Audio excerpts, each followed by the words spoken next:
Alright, so it's 7 Envy here, and as you can see, this is a 5's rank game, and teams are pretty standard. I'm playing Renekton top solo, kind of a little counter pick to Akali, but what can you do? So as you can see, I'm running my Heal Ignite swag. It's my new favorite type of summoner spells, and yeah. So they have an Akali, Vigor, Tristana, Soraka, and Gangplank. Most likely Akali top, obviously. And the placements of everyone should be self-explanatory. But yeah, I start off with the Dorn's Blade because I like playing really aggressive with Renekton, maxing up my W just to burst the fuck out of them. And I did realize that Akali did start off with cloth armor, but I'm not too worried about that. I can still dish out a lot of damage because it's Renekton. So I just sit in this bush hoping for Akali to maybe peek out. Maybe she's retarded and she decides to walk this way, but she isn't. So here I decided to just last hit some minions, trying to get my Fury stacks up. And I even said in before level 2 gank.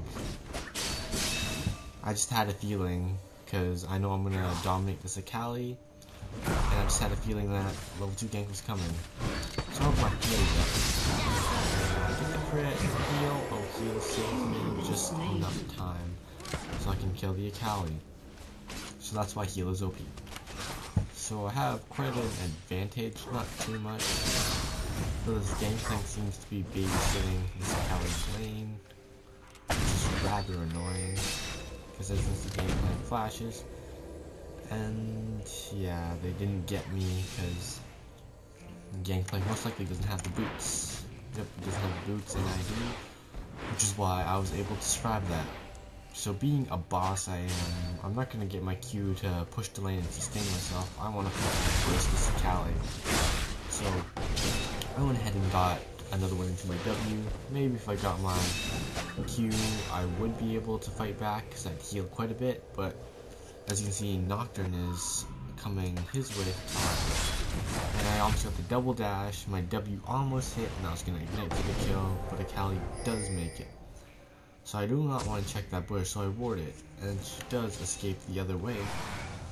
But lucky for us, Nocturne does get the Q on, and I was debating whether I should ignite, but yeah, I just decided to use my dash. I could have easily kill stole with ignite, but yeah. So I see Gangplank, and I'm actually not too afraid. I know he's gonna go into our jungle. He's probably gonna counter jungle a bit, but I'm just sitting here because I'm afraid he might be in here, or he could be getting golems. So that's my analysis on the situation. And I go trying to kill this Akali, and yeah, I know Gangplank's gonna be coming here. So I just did my 50 Fury. I'm gonna wait for the ELO. So I use my dash, I get the kill, I put that in the Gangplank, boom, my ultimate. And here you go, heal, and here your W should finish off Gangplank. So yeah, heal is really sneaky and stuff. And yeah, I decided to teabag him because, you know, it might be a little rank game, but I still like to have my fun in games here and there. So with this huge lead against Akali, I find it a huge lead, because she's doing stacking armor and she's taking a lot of damage. Well, she's trying to stack armor. Although we're even in CS right now, it's clear who has lane dominance, and I am able to last her. Get that kill and live with just enough HP. Thank you, minion aggro nerf. But yeah, this Akali is 0-3, and apparently, if you were to look up this Akali's profile, this Akali is a 1900s player, 1911. We checked it out after, and I was quite impressed being able to, like, I'm an avid Renekton player. Wouldn't call him my main, because that's where Riven's at, but I kind of know what to do with Renekton. Know the little tricks and whatever you want to know about Renekton. So yeah, me being a 1450s ELO beating a 1911 ELO in top solo, especially when the jungler's pretty much carrying that lane, ganking me twice at like less than level 3. I felt pretty proud of myself. Spoiler alert, we did lose this game because Tristana did get fed and we just couldn't get after her. So yeah, I knew this Akali from the start was 1911 because Little Will decided to look people up on their team and I was like, oh my god, I'm going to lose lane or something. Although I'm a counter to her, I expect more from, you know.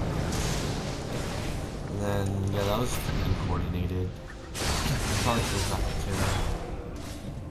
But, yeah. But anyways, I have a huge lead on this Akali. She's level 6, I'm level 8, I have red buff, she's 0-4. 32 CS, I have 41. And I haven't been focusing on CS. I've been mainly focusing on just trying to deny this Akali, which I've been doing quite a good job on. And like 30 minutes in, she has no damage output, which is great, but then she starts snowballing once the team fights going and we start losing our momentum. So here, I decided to ult, just because I thought like the AoE damage would do something, but nope. Apparently she got away a long time ago. Renekton OP. Here's this Akali's waiting to be died. The second she shows herself, I hit her with my W, use my Q, dash out. So what's happening in my lane is I'm 5-1, and once again I am still impressed of myself to be even able to like. I would have been impressed to like keep myself in lane without getting fucked over, but you know, Renekton counter, yeah. Anyways, that's how games go. You pick strengths and weaknesses and counter pick everywhere else. And if you guys know me in ranked game, or I want to play 5s with me a lot in draft mode, I like being last pick. I really enjoy counter picking, it's really funny. Because that counter pick completely like shifts the whole game, in my opinion at least. You could be a great Garen, but the enemy can pick a Gangplank and you'll just get countered to hell. Which is why Morgana is OP, because she counters like half the meta in mid lane. Anyways. So there's not much to do at top. You know, I'm diving into Akali, I'm not really diving, I just know I can take very little hits and dish out quite a bit of damage. And here's where I start using this little trick that I figured out. I literally figured this out like in this game. But that shit applies later on. The Gangplank ganks me. Also, I do a little misplay. And I messed up my combo. But yeah. Yeah, so not much here. I just gank the bottom. And I'm not going to the roll. Sadly not going to tank the turret instead of me. Would have been better if I ganked it, because I probably just used my Q. So now we're trying to base race, not really base race, but pretty much we're gonna have to try and outpush the Soraka. So Soraka isn't able to push mid. And yeah. So as we push bottom, they're pushing, Gangplank's gonna be pushing top, Soraka's gonna be pushing mid. And I know I have to try and get to top and mid as soon as possible because my team is still chilling on bottom. Not getting first level buffs. So it's not looking too good. Or right now it doesn't look that bad. But in the later phases of the game, it ends up being quite horrific how fed this Tristana gets. Yeah, Tristana buffs, and that's a little bit. By a little bit, I mean her range in late game to just make things ridiculous for some champions. An ally has been slain. Our team wasn't really in my opinion, we don't have enough gap closers to get to Tristana. Your turret has been destroyed. And we didn't really focus her because there's various threats such as Vigor and Akali. As you can see, I did really no damage from this team, so I'm just tanking it. So I don't think there's more of a threat than Akali, so I'll go ahead and try to start him. And yeah, just start out with just a little bit of HP. But then again, this Akali has Tappy, Wriggles, and the Giant's Belt.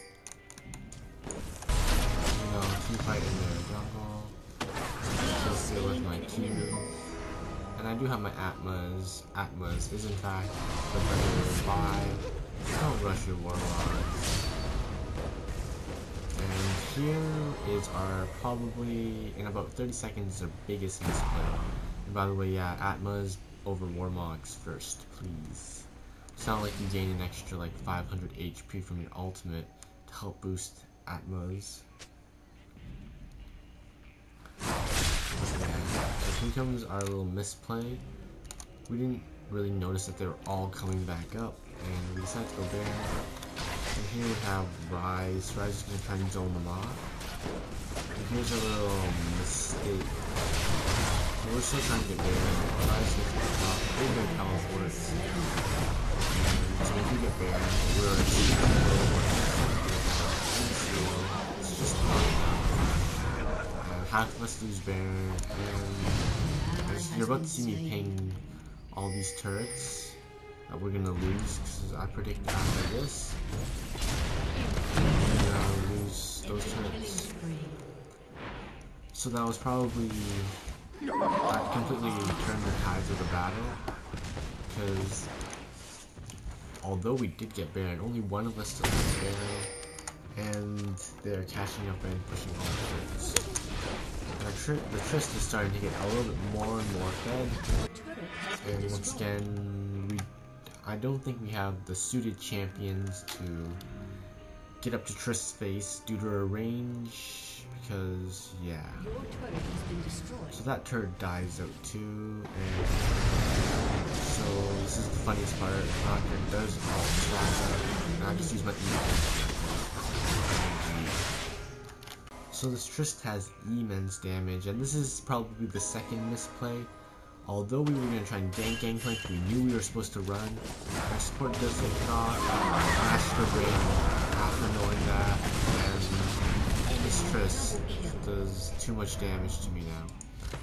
Although I have like about 135 armor, she's just crushing right through it, because, you know, I haven't been stacking too much armor. I've been working on more of the, like, DPS side of things, because Nocturne was gonna go Warmogs and whatnot and soak up most of the damage.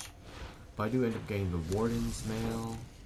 I never finished my Randuin's because the game ended before I could finish it.